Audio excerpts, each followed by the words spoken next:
Warning, this creepypasta is scary. So if you are easily scared, then don't watch this video. You have been warned. Don't worry about who I am.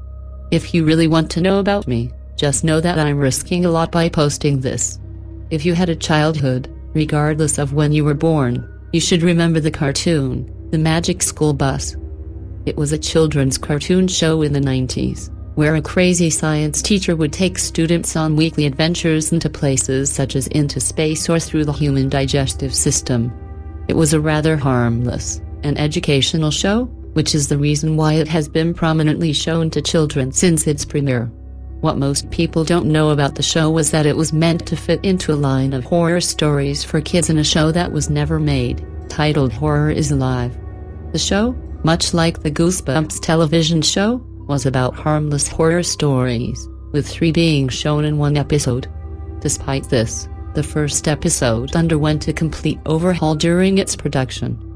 What was to be the opening short was extended to full episode length, after the writer and director of the episode went through a long hard experience with illegal substances, which inspired the middle and end of the short, which uncoincidentally, is where the short takes a drastic turn. Everyone else, or at least most everybody else, were severely scarred due to the experiences making it. Most quit after reading the script, but others were in desperate need of a job, whether it be they were animators, or mere executives. A whole first season was written, but completely abandoned after the first screening, with the final blow being that the scripts were destroyed in what was once PBS Studios HQ, after an arsonist, who is now believed to be the writer of the episodes, and again, director of this episode, obliterated the building. The few who read the scripts claimed to say they were either too gory to air, or too unnerving for children to enjoy watching. These people wish to remain anonymous, and even remain scarred to this day. The first episode wasn't even ready to air before the concept spiraled horrifically out of control and terrified test audiences. Originally planned by PBS, it was designed by Melnitsa Animation Studio in Russia, and thus the original pilot episode was partially animated in Russia before the first screening. In the original episode, the doubting school children were brought onto a school bus. It originally did not have eyes, that transformed into a spacecraft and brought them into space, where strange things began to happen. That was the only description the people attending the screening had, so they had no real expectations for it.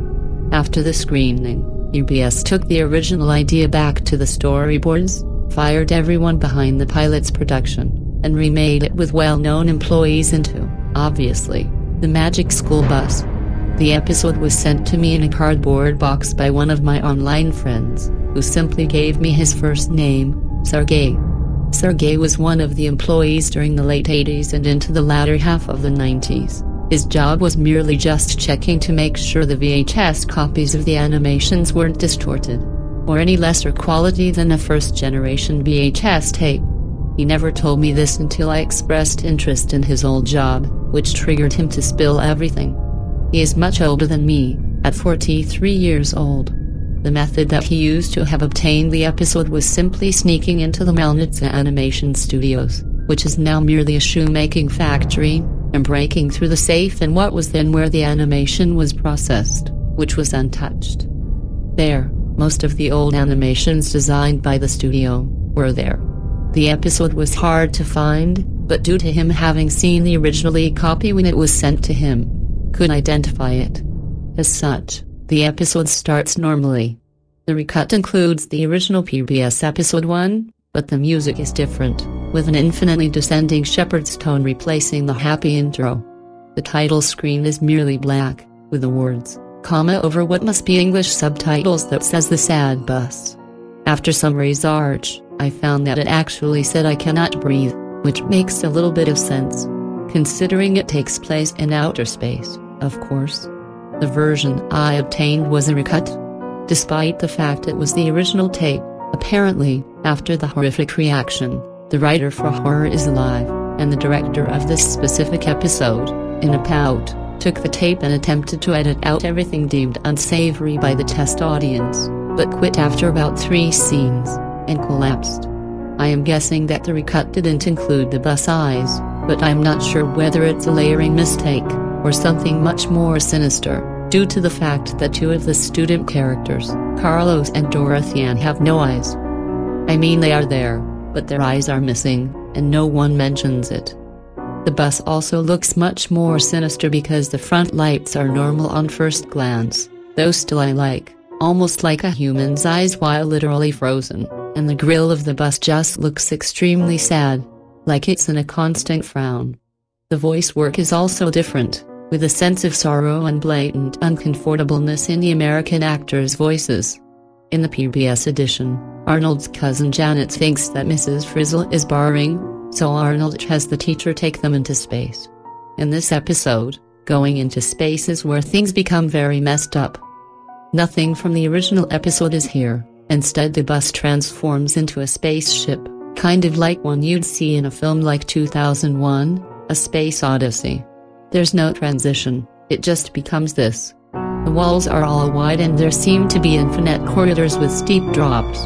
From the outside, it looks like a Soviet space rocket, which still makes sense, due to this being animated in Russia, but larger. Arnold comments that this wasn't what he expected and he wants to go home. Janet and Carlos also seem equally confused, but Janet is smiling. Mrs. Frizzle says that there is an override lock on the ship and nobody can leave until it has reached its destination. We are hurtling toward the sun. Mrs. Frizzle tells everyone that she can turn off the airlock and suffocate everyone, only jokingly, before saying that she will put in the manual override, but it will take 6 months to reach Earth. After this, the screen begins distorting as the picture goes out of focus in a similar fashion to how the Max Headroom hijacking went into transmission during Doctor Who. An out-of-place slideshow then played over what sounded like an acoustic version of a Star Wars theme. The only pictures that were shown are that of planets, with each picture having some subliminally hidden disturbing human elements across the planet being shown. Basically, imagine the planet Jupiter having angry-looking human eyes melded into it, realistically, but not something too out of the ordinary for a skilled Photoshop user to have created. She suggests that everyone go into stasis sleep, when a cancerous sore has developed on Mrs. Frizzle's face, that nobody mentions. However, Mrs. Frizzle mentions that there are only 9 stasis beds and there are 11 people, including herself. She told them that she'll be fine staying up for 6 months, but one of the students will have to stay up as well.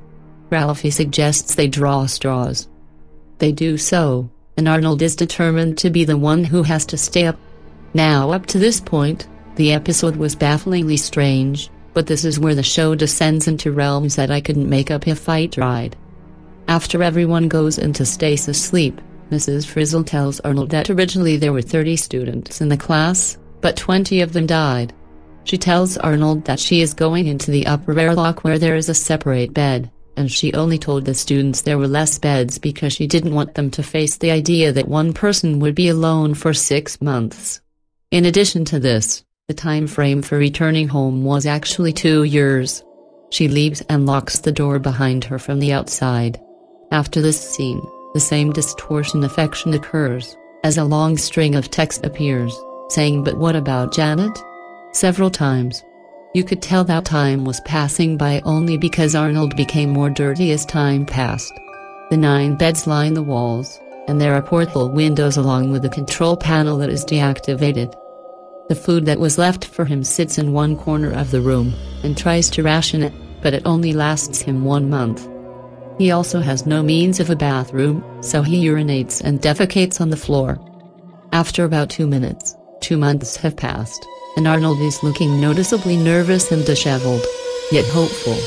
He's extremely hungry, more so than he's ever been. Ralphie's catchphrase, "I think I'm gonna be sick," begins to play, repetitively, over the music track. I think it was meant to reflect Arnold's mind, but then Mrs. Frizzle begins to talk. "You're hungry, aren't you?" Arnold now realizes the predicament he faces. He won't survive 2 years in this environment, and if he tries to kill himself by smashing a porthole window, he'll kill his other students. "You didn't leave me enough food," Arnold screams, as his voice begins to crack. Several quick cuts of the spaceship from 2001 play about as rapidly as the human eye can blink. The voice begins to grow darker and more tinged, and deeper. "Oh, but Arnold, I did." The animation does a long, slow pan across the room with what looks like a stylization of a wide-angle lens, pointing out the beds. And then the voice changes. "I am your extrasensory nervous system. This is no hallucination, Arnold. I am you." The weirdest and most convincing thing about the animation of the original episode is that Arnold looks very similar to Mrs. Frizzle. One would think they are related. They both have pale skin, orange hair, and represent nerds. Even their mannerisms, aside from Mrs. Frizzle's greater achieved sense of confidence, are similar. The voice began to whisper, "Eat them." Mrs. Frizzle slowly melts into the background, as Arnold's body parts slowly begin to shimmer, while seemingly grossly added scars. Arnold had attempted to analyze the space chart over the defunct control panel for some time, but only now, realizing that he was intentionally trapped here, did it make sense. The path wasn't leading to Earth, it was heading for a malformed black hole that had strangely appeared to the left of the moon. Through whatever means, the room was also becoming increasingly hot, so much so that Arnold had to take off all but his underwear. The unclean environment was forcing him to develop more scars and sores, as he slept on his side in a mat before ritualistically taking Carlos from the bed so he could sleep there at night. That was when he made a horrible realization that none of them were breathing. Mrs. Frizzle hadn't put them into stasis, she euthanized them. It was only after he had made this realization that a scalpel appeared near the door. Someone had opened it while he was sleeping, and moved the bodies around. The words "Baracy Hope" are scrawled in English on the wall in marker. The increasing need to eat was more apparent now than ever. He looked at Phoebe. He secretly loathed her. This became all the more apparent as he took the scalpel and slowly cut into her belly. He was not at all hesitant now. This scene is the most disturbing because the angle never changes. His expression is always angry, with cartoon-stylized eyebrows. For an entire 60 seconds he slices her open, eats her lungs and intestines, peels and eats her skin, then moves on to the face, slicing off eyebrows and the nose, leaving a shaved skeletal corpse as the camera time lapses. The animation is different here, it's more specific, more layered and more medical looking. Now the cancerous sores are visibly on Arnold's face as well. The next day the scalpel is removed. For the next month or so, he picks on the remains of Phoebe. The next time lapse seems more messed up, because now Arnold seems to have begun to hit puberty. He has nibbled on the ears and fingers of every student except Janet because it's his cousin. The scalpel appears again, this time with the words "amoral scorn" written on the wall. Arnold talks to himself frantically. What does that mean? What does that mean? He picks up the scalpel and decides who to eat next. He never liked Carlos either. As he undresses Carlos and begins to slice into him, the student ID falls out of his pocket. He says, "Carlos Ramon." Amoral scorn Carlos Ramon. It was an anagram, just as Baracy Hope was an anagram for Phoebe Teresa's name. By now the episode is almost over, and the screen begins to flicker as Arnold starts to gasp for air. "You knew?" Arnold begins to cry. The animation gets very choppy at this point. Two different shots are seen. In one, the school bus collides with the sun. In another, Arnold continues to eat the remaining students, in order, based on the anagram instructions. Since it's a time lapse, you only see the bodies and the bones begin to pile up. He refuses to eat Janet, his cousin, before ultimately slicing his neck with a scalpel and killing himself. The cancerous sores envelop his corpse. Another scene was supposed to appear, but it was cut. The final shot before it ends is the words "You're gonna go bonkers" in 1988. That phrase, to my knowledge, means nothing. The retrograde film begins to deteriorate before the Russian words appear. This directly translates to "whatever happened to Janet?" There's nothing else. The ship enters a black hole and there are no credits, and Arnold profusely screamed for 3 minutes that he couldn't breathe as a burning noise begins to envelop the back layer track. It goes on for a full 3 minutes. I tried figuring out what happened to Janet, but the only real clue is, I suppose, in the animation itself. I tried finding some information about the origins online, which I somewhat succeeded in doing. I only found out about it through articles about it on the deep web, and a very old post on 4chan with 2 replies which expressed skepticism due to lack of evidence. I didn't want to upload footage of the VHS onto YouTube, Vimeo, or even Dailymotion because the gore and disturbing imagery was obviously going to get me flagged or banned on any of those websites. Sergey stopped messaging me everywhere I hid him as a friend. I put the VHS up on eBay before being hit with a $600,000 notice from the PBS company.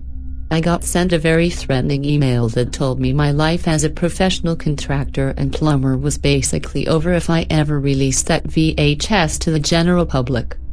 They insisted it was merely a prank regarding some of the employees working on the Magic School Bus having fun, but I knew that the backstories, the voice actor's sorrow, the Russian text, the attention to detail, and the matching details regarding the backstories and actual tape was all too much evidence to believe this. I told them that I had destroyed the tape to cease the harassing phone calls and letters affectionately addressed to Superfuckface Mario, as evidently my plumbing profession had ruffled the feathers of some of the higher-ups. They weren't clear what would happen if I had continued, besides that they would subtly ruin my life, layer by layer. I still have the tape though. It's in with my old college stuff. It'll sit there for days. Days will become weeks, months and then years, and the tape will still be there. They'll have to pry it from my cold, dead fucking hand. But there's only one more question that remains on my mind. What happened to Sergey?